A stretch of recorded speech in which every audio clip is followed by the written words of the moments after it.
Alright, back to you. Here we are on, turn 8. And I caught an issue. No big shock. Down here at Tanganyika, that was exporting slaves. I don't know.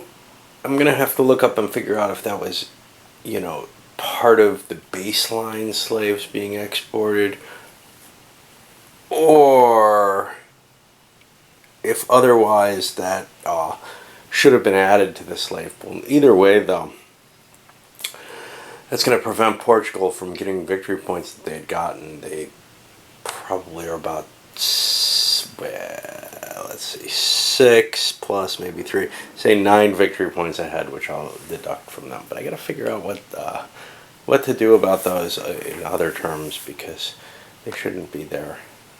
Okay, well, after resolving the slavery issue, what it ends up, there's a base of 5 that don't count, and I think I was making that 6 for some reason, faulty memory probably. It's not going to have much, I don't think it had much effect on the price of slaves. So I'll just keep playing it with the 5, and, well, now that's been knocked out, so it's no longer producing. And now Portugal will start getting points for it. Well, rolling up leaders, oh man, I forgot someone. We had a few deaths. Did they get a bonus here? No, what's that bad ship? They're in okay shape. They're not fragile. Okay. First, Spain and Portugal had their leader deaths that were programmed in. For Spain, you finally got Charles V in place, and he's a very good leader.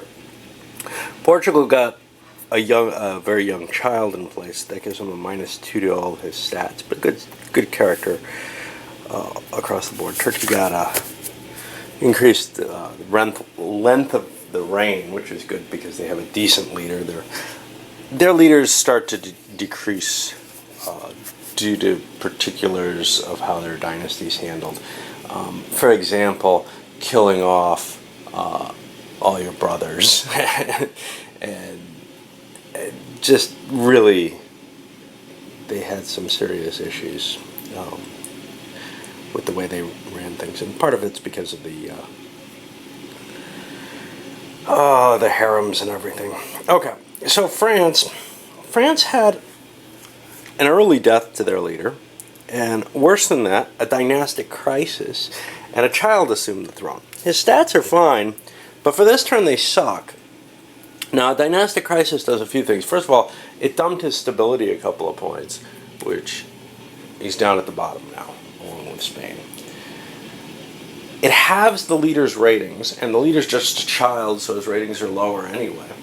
And it completely randomizes the ratings. Instead of rolling on this chart based on the last leader, you just roll completely new 10-sided die. It has to range between 3 and 9. Okay. The danger with a dynastic crisis beyond this is there's some events that take advantage of one, but there's also, if there was a royal marriage, and this is one reason you don't want to enter into royal marriages.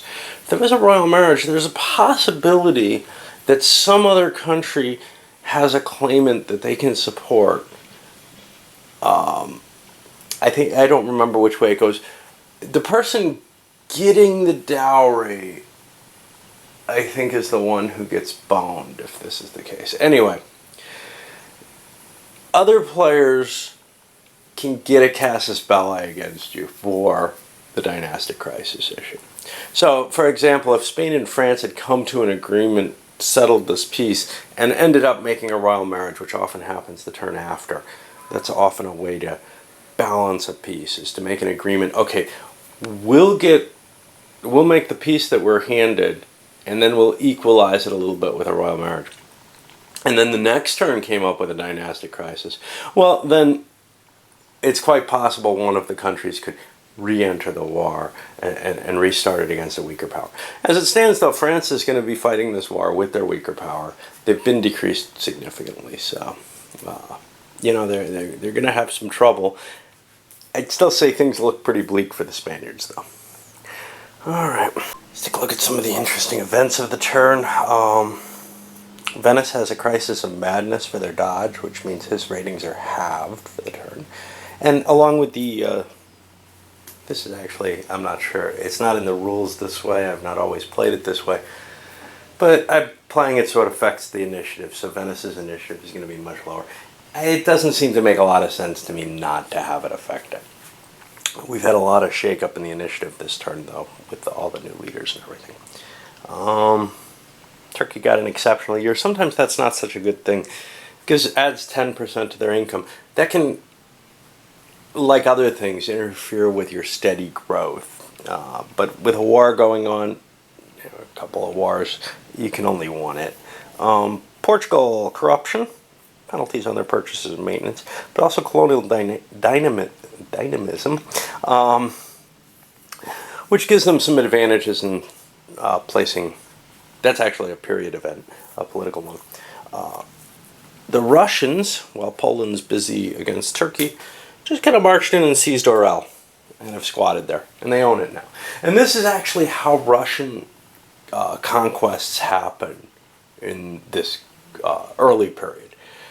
Whatever roles they get, it's such a bonus. Of course, this takes away some of their victory point possibilities. So, all this expansion that they can do looks really appealing if you don't have it all at the beginning of your Russian turn. The problem is you're not going to get territories off Poland. And this is why one of the reasons that I'm kind of interested in the 8-player game, because both Poland and Russia are real powers in the game.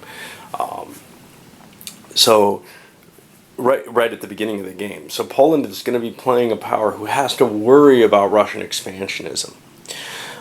Anyway, after that, actually an earlier event, but I wanted to hold it to last. Danish-Swedish War. This can happen because they're no longer a single country. What it's really going to mean is, what it normally means when I play it is, there's just 2 turns where there's nothing happening. The Danes and the Swedes are at war. You can't do diplomacy on them. England's considering jumping in on the Swedish side. Swedes have very good troops. See if they can maybe grab Norway or maybe Jutland and really kind of change the dynamics of their country. They have high percentages on their manufactures and eventually get a fairly high DTI. Having additional land in Europe is really valuable to them. So it's appealing to them to expand their empire in a way that maybe it's less appealing to, say, France, who already has a huge amount of territory. It's always good to expand, but in this case it might be worth making a war without a casus belli, because they're going to have an ally in Sweden, and Sweden's kind of appealing. So, we'll see. Usually I avoid trying to get involved in additional wars, but, well, we're trying some new things out here, huh? And England's doing quite well, so they might as well try to bone that with a war. Alright, onward. Okay, something a little different from the Risto events here, which is, you gotta remember things that have happened previously. So in this case, the election to the Holy Roman Empire, Charles has to actually be elected. In the original game, there were a couple of these election events tucked into the game. This is a more reasonable handling, but again, you gotta kind of remember that, oh, I have to do this. It's like with Bohemia, I'm waiting on a diplomatic upheaval event. As soon as that happens, Bohemia kicks into Habsburg control. But Bohemia is not the bigger deal. Hungary is the bigger deal. Because if the Turks can take that in time, they know they have a time limit here. In the original game, it just kicked into them, and it kicked in way too early and unrealistically. So, there's a lot of advantages to what's been done, but it's requiring more effort on the part of the players. Anyway, I'll take care of the Imperial elections too. So, it's not just the Habsburg edge, but Spain edge. Charles V has been elected the emperor. The reason, the money spent for it, They have Bohemia automatically. They have Saxony automatically. So there's what, 4 more electors, I think. What do we got? Brandenburg, Palatinate, no, 5 more electors, and the 3 archbishops.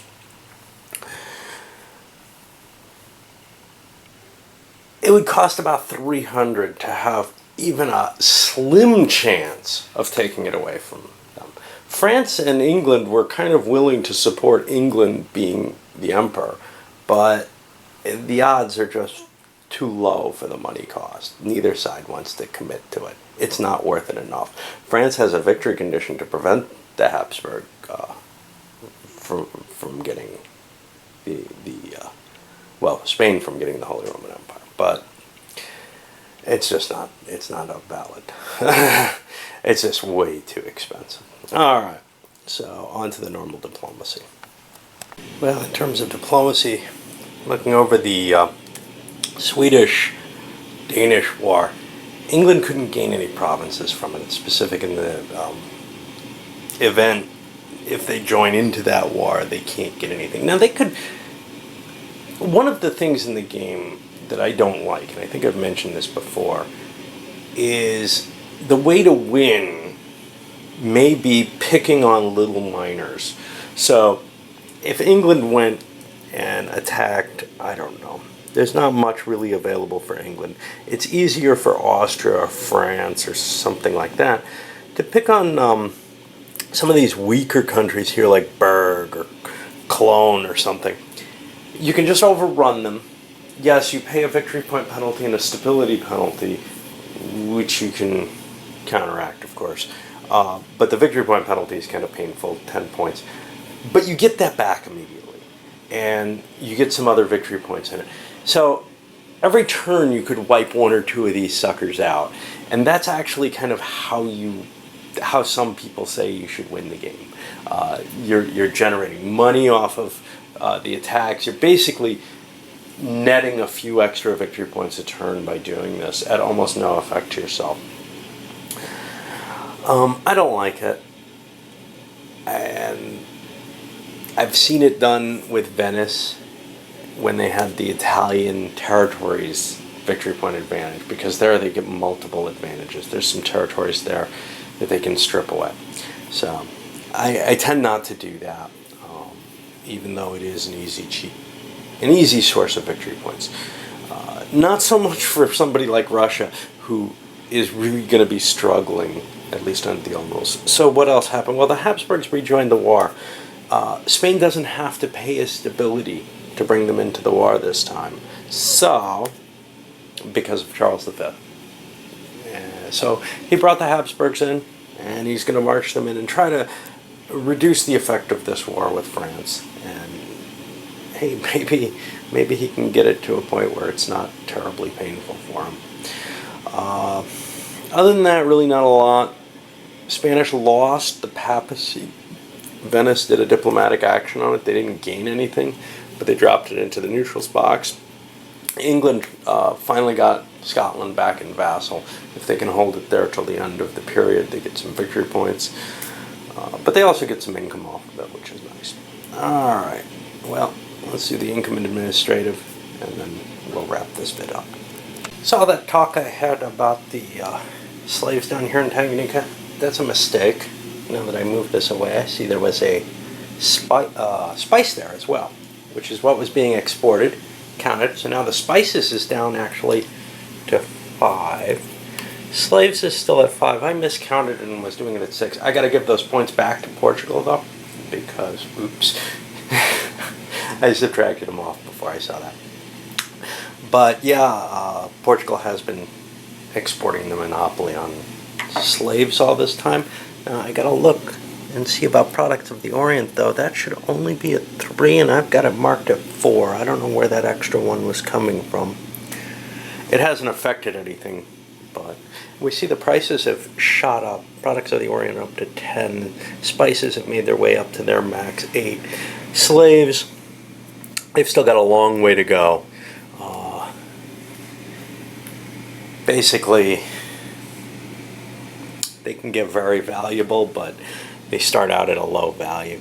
Fishies can't get much higher, but they can go up. Furs, nobody's producing any, so you don't even have to roll for them. They can't increase in value, which I think is kind of weird, but hey, you know, the influx of the furs from Siberia, from North America, probably made them more in demand in a way that they weren't before. I don't know. Opened up new markets for them, which boosted the price, whereas before maybe they commanded a higher price, but they were limited only to the ones in Europe. So these new ones would come in and people would be kind of like, well, that's not the historical furs that we accept.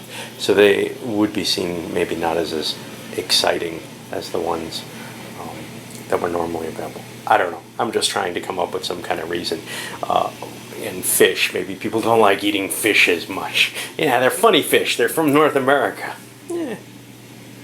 You gotta pack them and send them over. They probably don't smell quite right if you don't salt them right and everything. Alright, anyway. On to the economics. Okay, I've passed through most of the economics other than France. Well, everyone other than France. For the most part, you see Spain not really able to do much of anything. They can't even really build up their army. But they were able to build some colonies, which they view as more important. I think they may have... no, they didn't build any troops at all. They brought the Habsburgs in. I haven't rolled for them yet, for their reinforcements. Turkey was able to build up its army significantly. It had the cash to spend on that. It doesn't spend on anything else, right? Like I said, France hasn't gone yet. England's just improving their economy, rolling the dice, getting bonuses, trying to make themselves as strong as possible. Portugal had a problem. They had the corruption effect. And I took out another loan. They're maxed out on loans, basically. They've got 3 of them. 2 of them are due next turn. You know, it gets to be this kind of ugly cycle. Now, it's hard. Spain and France can't really get good loans because they have such bad stability. Portugal can still get a decent one, and they managed to get one $80, paying, I don't know, like 6 a turn or something. But it only lasts 1 turn. If they tried to do a national loan, they'd have a lot of trouble because they already have 2 loans outstanding. So I didn't even roll for that. You might as well, but I don't like doing the mechanical action. But they needed to build a lot of troops. And when I counted up the total, I'm like, wow, that gives me nothing. So what I had to do was something called an exceptional tax. You can do this one here, or if a national province is being held by the enemy, and that's not the case note here with Spain. Their national provinces are down here. Russellonly is not. Naples is not.